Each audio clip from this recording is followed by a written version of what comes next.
ஓம் ஸ்ரீ குருப்யோ நமக. ஓம் ஸ்ரீ அபிராமி அன்னையே போற்றி.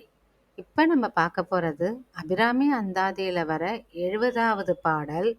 இந்த பாடல் நுண்கலைகளில் சித்தி பெற சொல்ல வேண்டிய பாடல். இப்போ இந்த பாடலை பார்க்கலாம். கண் களிக்கும்படி கண்டு கொண்டேன் கடம்பாடவையில் பண் களிக்கும் குரல் வீணையும் கையும் பயோதரமும் மண் களிக்கும் பச்சை வண்ணமும் ஆகி மதங்கர்குல பெண்களில் தோன்றிய எம்பெருமாட்டி தன் பேரழகே. அபிராமி அன்னைய கண்ட விதத்தினை பற்றி பேசுகிறார் அபிராமி பட்டர் இங்கே.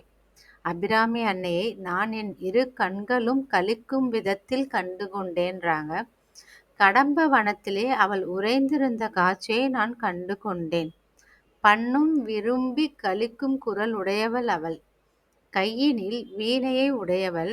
திருமார்பினிலே அழகிய திருமுலைகளை கொண்டவள்.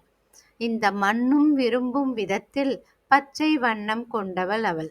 மதங்க முனிவரின் மகளாக பிறந்து மாதங்கி என்று பெயர் கொண்ட மதங்க குலத் தோன்றல் அவள். இப்படி பெண்களில் எல்லாம் மிக சிறந்த அழகுடையவளாக தோன்றிய எம்பெருமாட்டியின் பேரழகை நான் என்னவென்று சொல்வேன், எப்படி வர்ணனை செய்வேன் என்று பேசுகிறார் பட்டர். யாராவது பாடினால்தான் பண் என்பதே உருவாகும். ஆனால் இங்கே அந்த பண் என்பதே எம்பெருமாட்டியின் குரலை அனுபவித்து களிக்கிறதாம்.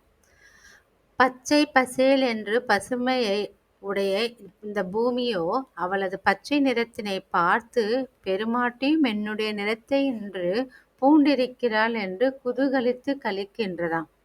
மிக அழகான கற்பனையும் வர்ணனையும் இங்கே எம்பெருமாட்டியினை பற்றி பேசுகையில் பட்டரின் நாவில் நர்த்தனம் செய்கின்றன.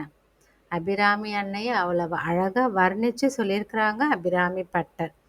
நீங்களும் இந்த அபிராமி அந்தாதியில் வர 70வது பாடலை பாடுங்க. உங்கள் குழந்தைகள் நுண்கலைகளில் சித்தி பெற, அவங்க கற்றுக்கிற எல்லா ஆர்ட்ஸ்லேயும் தேர்ச்சி பெற இந்த பாடல் உதவும். இந்த பாடலை சொல்லி தினமும் வழிபட்டு வாங்க. அபிராமி அன்னையோட அருளை பெறுங்க. ஓம் ஸ்ரீ அபிராமி அன்னையே போற்றி.